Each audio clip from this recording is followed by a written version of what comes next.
All right, so the March meeting was yesterday. All the trustees were present.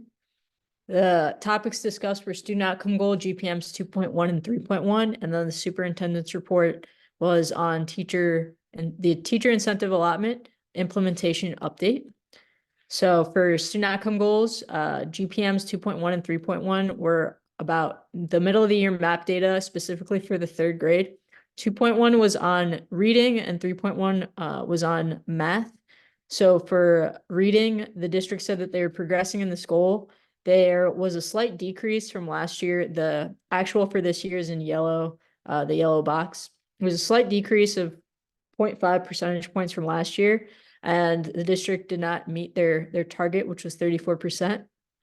For math, there was an increase from last year, so it increased by 1.3 percentage points, but the district still did not meet their target, so they were off track or in the school, or they said that they're progressing still in the school. They also showed the data by cohort, so basically comparing last year's second graders who are now this year's third graders, and there were gains for basically all student groups. And they also showed the same data, but for the Spanish language test. And there were still gains from last year's second graders to this year's third graders, although they weren't in the double digits like the English language test. And then this is the same data for math. So there were double-digit gains in almost all of the student groups. And then this is the data for the Spanish language test for math. So again, gains not necessarily as large as the English language test, but still gains in all student groups. And some of the adjustments they talked about were virtual PLCs for second and third grade reading teachers. They talked a lot about hands-on curriculum, so utilizing Amplify Alive to supplement ELAR, and then additional hands-on experiences using manipulatives for math.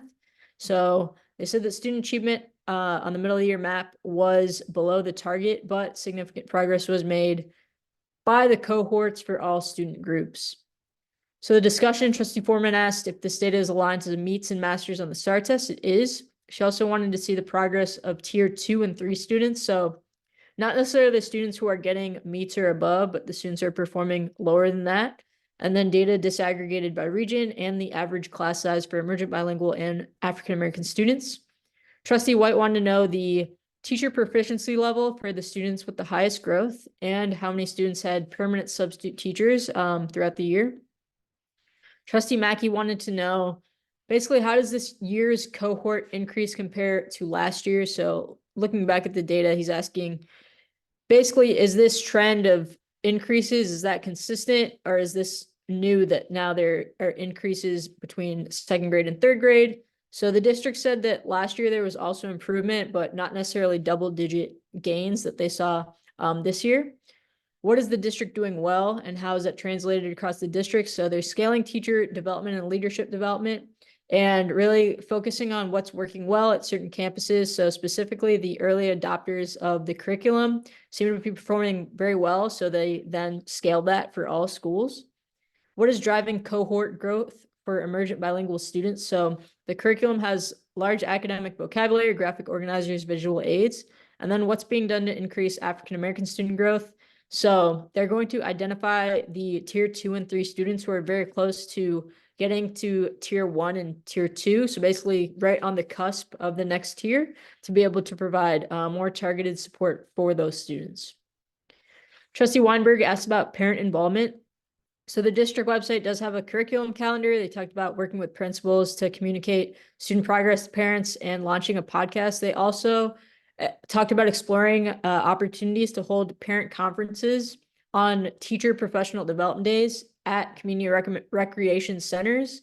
So it just gives parents another way to engage with their teachers, especially if they aren't able to come to the current parent conferences held at night. And then are students receiving services for dyslexia and included in the special education student group? So no, those students aren't. Generally, students with 504 accommodations aren't automatically included in special education, but they can pull data for those students. Trustee Mitchgate asked, why did emergent bilingual students not perform as well in math? And this was presented in the district's deck. They said that that student group does have the highest turnover. A lot of times students will return to their, home countries. And they said that recent newcomers have had the least amount of years in the American school system. He did want to know how students are classified as emergent bilingual because time in the country is not necessarily an indicator. And there are some students who are very recent newcomers and then some students who have been here for much longer. Then the superintendent's report was on the teacher incentive allotment implementation. So point of clarification, two different things. Teacher Excellence Initiative, or TEI, is the district's performance evaluation system that was adopted in 2013 for teachers. But this presentation was on the Teacher Incentive Allotment, or TIA, which is state funding that was brought on by House Bill 3 in 2020. And it's a way for the district to receive state funds when they employ eligible designated teachers. So currently, DISD employs 28 designated teachers, which generates $29 million annually. They also talked about how, in conjunction with TIA, the teacher incentive allotment allows 44% of teachers in DISD to earn more than $70,000 in total compensation. For comparison, that number was only 6% in 2017. And then DISD also retains proficient 1 or above teachers at rates above 90%. They talked about that even though teacher turnover has increased in recent years, turnover for DISD is 20.1%, which is 1.3% lower than the state and 3.6% lower than surrounding districts. So in conjunction with TEI, the teacher incentive allotment helps DISD maintain competitiveness and allows the district to provide those stipends for high priority campuses and ACE campuses. And then some of the graphs, there are a lot of graphs in the district's presentation. Some of the things that they really honed in and talked about a lot was the drawdown, basically the utilization of TIA funds. So currently DISD utilizes 89% of the available TIA funds. They're drawing down 89% of those funds, which this map shows is a much larger percentage than surrounding districts. And then they also wanted to show base salary comparison to other districts. So this is the percentage of teachers making $70,000 or more. DISD is to the far left, and then surrounding districts are all to the right. So as you can see, the base salary alone, 29% of teachers in April of 2023 were making over $70,000, which is already higher than Lancaster ISD, the nearest competitor. And then when you add in the high priority campus and ACE stipends, that number actually increased to about 38% of teachers making $70,000 or more in April of last year. Discussion, Trustee Foreman wanted to know the number of first-year teachers who leave the district after their first year. Also wanted to see data that includes all the stipends, because they just showed stipends for high priority campuses and ACE campuses, but there are additional stipends that also come with additional duties like coaching. And then what percentage of teachers are not certified? So they said they would provide that data, but basically Trustee Foreman is asking about District of Innovation teachers who can teach without certification. But those teachers still progress through TEI and they are included in this data. Trustee Weinberg asked about the remaining 11% of funds that are not being drawn down from TIA. What is the reason for that? So to obtain 100% of funds from TIA, designated teachers would have to be at campuses that generate the highest funding amounts. And the district can only submit a third of their teachers. So 100% is the goal, but there'll likely always be a reduction because basically that third would have to be at the campuses that generate the highest funding amounts. Trustee White asked, does a teacher have to be TI proficient 1 or above to receive TIA? So every teacher is eligible to qualify for TIA, but as I said, the district can only submit a third of their teachers for the designation.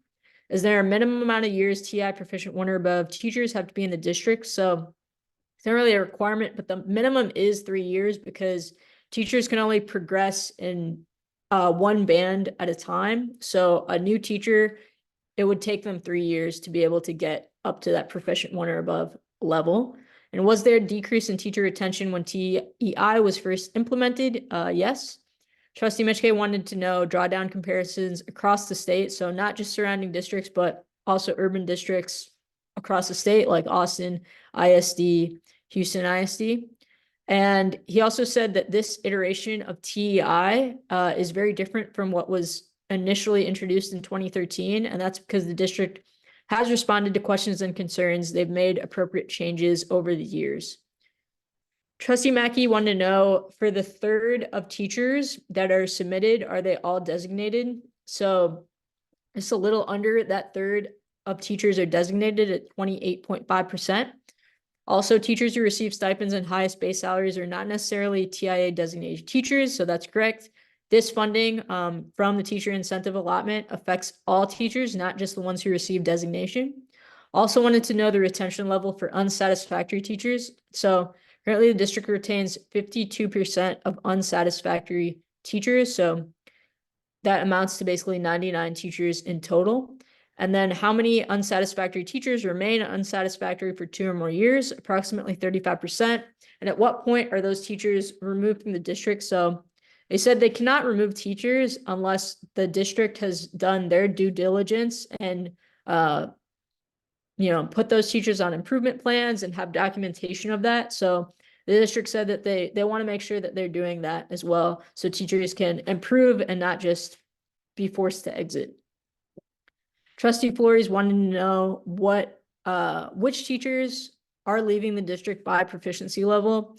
He said that if a teacher has been unsatisfactory for a long period of time and is leaving the district, that's not necessarily the worst situation for students. And then Trustee Johnson asked, what is the starting salary and what is the average salary? So starting salary, $61,000, average salary, $68,000. And that was the March briefing.